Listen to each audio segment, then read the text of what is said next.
بسم اللہ الرحمن الرحیم۔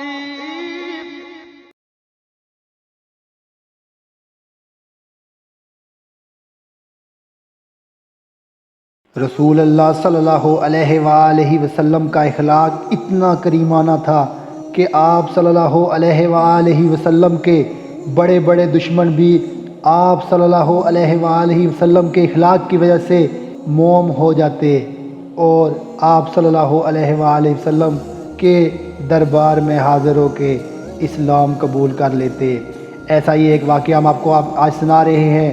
رسول کریم صلی اللہ علیہ وآلہ وسلم سے شدید نفرت کرنے والا وہ گستاخ شخص جو آپ صلی اللہ علیہ وآلہ وسلم کی محبت میں ایسا دیوانہ ہوا کہ اللہ کے رسول صلی اللہ علیہ وآلہ وسلم کے اسوہ حسنہ کا ایسا ایمان افروز واقعہ جس نے پتھر کو موم بنا دیا تھا۔ اللہ کے محبوب نبی کریم صلی اللہ علیہ وآلہ وسلم کے حسن و اخلاق سے بدترین دشمن بھی ان کے ہو جاتے تھے۔ آپ صلی اللہ علیہ وآلہ وسلم کا اخلاق انسانیت کی تربیت کا ادارہ ہے۔ معروف تحقیق عبد المالک مجید نے اپنی تحقیقاتی کتاب آفتاب نبوت کی سنہری شائیں میں ایک ایسا واقعہ قلم بند کرتے ہوئے رسول کریم صلی اللہ علیہ وآلہ وسلم کے صبر و حلم پر روشنی ڈالی ہے کہ پتھر دل دشمن آپ صلی اللہ علیہ وآلہ وسلم کے اخلاق کو دیکھنے کے بعد موم ہو جاتے تھے۔ اس واقعہ میں اللہ تعالیٰ کے رسول صلی اللہ علیہ وآلہ وسلم سے محبت و عشق کرنے والوں کے لیے بہترین رہنمائی ہے۔ تاریخ اسلام کے صفحات میں ثمامہ بن اسال کا نام جلی حروف سے رقم ہے۔ یہ شخص یمامہ کے علاقے کا حکمران تھا۔ یہ علاقہ آج کل کے سعودی دارالحکومت ریاض کے قریب و جوار میں واقع تھا۔ ثمامہ اسلام دشمنی میں پیش تھا۔ اس نے اللہ تعالیٰ کے رسول صلی اللہ علیہ وآلہ وسلم کو معاذ اللہ قتل کرنے کا چیلنج دے رکھا تھا۔ آپ صلی اللہ علیہ وآلہ وسلم نے بھی اللہ سے اس پر قابو پانے کی دعا فرمائی تھی۔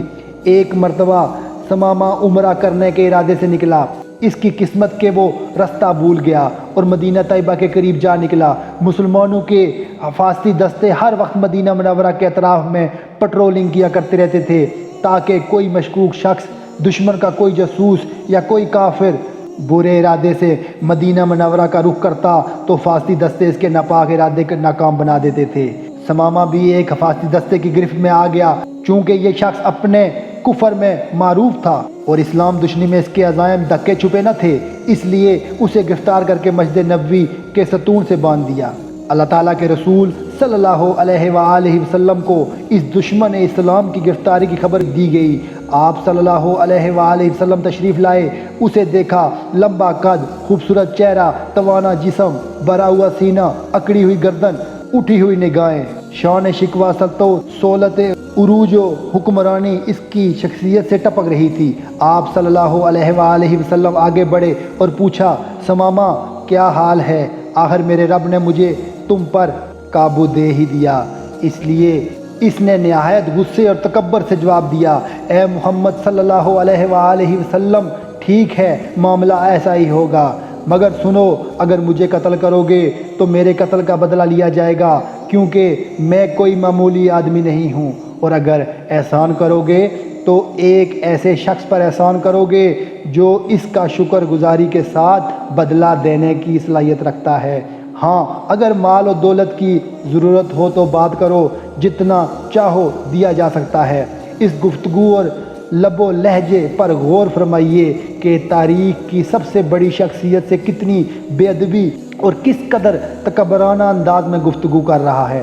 دنیا کا کوئی اور حکمران ہوتا تو اسی وقت اس گستاخ کی گردن اڑا دینے کا حکم دے دیتا، مگر محمد صلی اللہ علیہ وآلہ وسلم کے حلم و صبر و ثبات اور عالی ظرفی کے کیا کہنے کہ یہ گستاخانہ گفتگو سننے کے بعد بھی آپ صلی اللہ علیہ وآلہ وسلم نے اس کو اسی کے حال پر چھوڑ دیا، کوئی سخت بات نہیں فرمائی، بلکہ صحابہ کرام رضی اللہ تعالیٰ عنہ کو حکم دیا کہ اس کی دودھ سے ضیافت کرو۔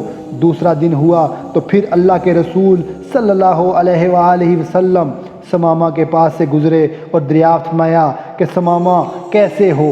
اس نے پھر کہا اے محمد صلی اللہ علیہ وآلہ وسلم خیریت سے ہوں، اگر قتل کرو گے تو یہ ایک ایسے شخص کا قتل ہوگا جس کا خون رائگاں نہ جائے گا، اگر معاف کر دو گے تو شکریہ ادا کریں گے، اور اگر مال چاہتے ہو تو بات کرو۔ ابو ہریرہ رضی اللہ تعالیٰ عنہ کہتے ہیں کہ ہم جیسے مساکین آپس میں گفتگو کرتے ہوئے کہتے تھے کہ اسے قتل کر کے کیا ملے گا، امیر آدمی ہے، اس سے مال ہی لے لینا چاہیے، کم از کم کچھ دنوں کے لیے روٹی تو میسر آ جائے گی۔ تیسرا دن ہوا، آج اس چیز کا فیصلہ ہونا تھا۔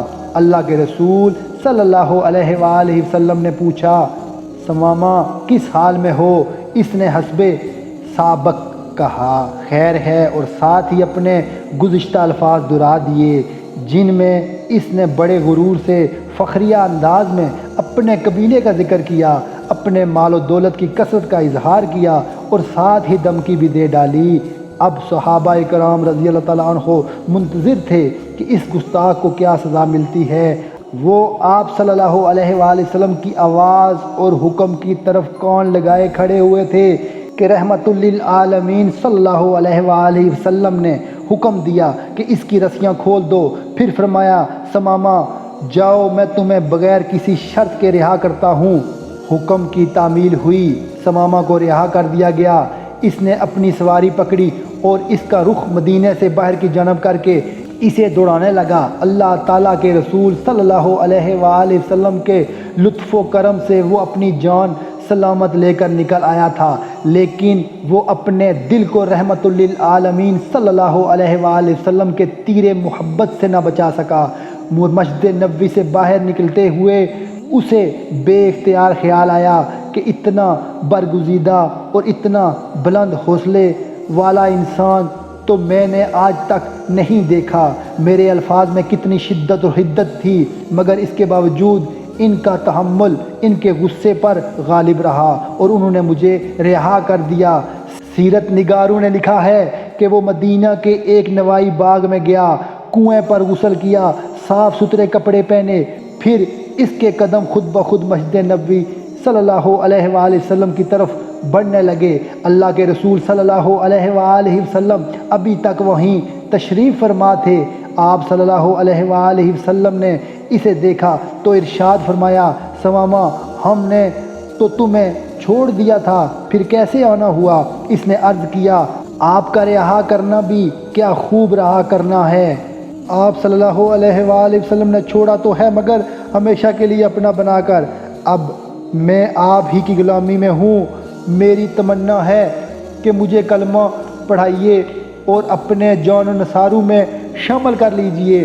اسلام کی نعمت ملنے کے بعد اس نے کہا اللہ کے رسول صلی اللہ علیہ وآلہ وسلم اس کائنات میں آپ کا چہرہ میرے لیے سب سے زیادہ قابل نفرت تھا۔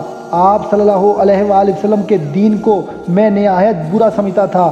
آپ کا شہر میرے لیے سب سے زیادہ ناپسندیدہ تھا، مگر اب جب کہ میں آپ صلی اللہ علیہ وآلہ وسلم کا امتی بن گیا ہوں اور میں نے آپ صلی اللہ علیہ وآلہ وسلم کی بیعت کر لی ہے، تو اب آپ صلی اللہ علیہ وآلہ وسلم کا چہرہ مجھے ساری کائنات کے چہروں سے زیادہ محبوب ہے، اور آپ صلی اللہ علیہ وآلہ وسلم کی یہ بستی روئے زمین کی ساری بستیوں کے مقابلے میں میرے لیے محبوب ترین ہے۔ میں گواہی دیتا ہوں کہ اللہ تعالیٰ کے علاوہ کوئی محبوب برحق نہیں، اور میں گواہی دیتا ہوں کہ محمد صلی اللہ علیہ وآلہ وسلم اس کے بندے اور رسول ہیں۔ ثمامہ رضی اللہ تعالیٰ عنہ نے مزید عرض کیا اللہ کے رسول صلی اللہ علیہ وآلہ وسلم میں اپنے دین کے مطابق عمرہ کی نیت سے گھر سے نکلا تھا، اب جب کہ میں مسلمان ہو گیا ہوں مجھے عمرہ کی اجازت عطا فرمائیں۔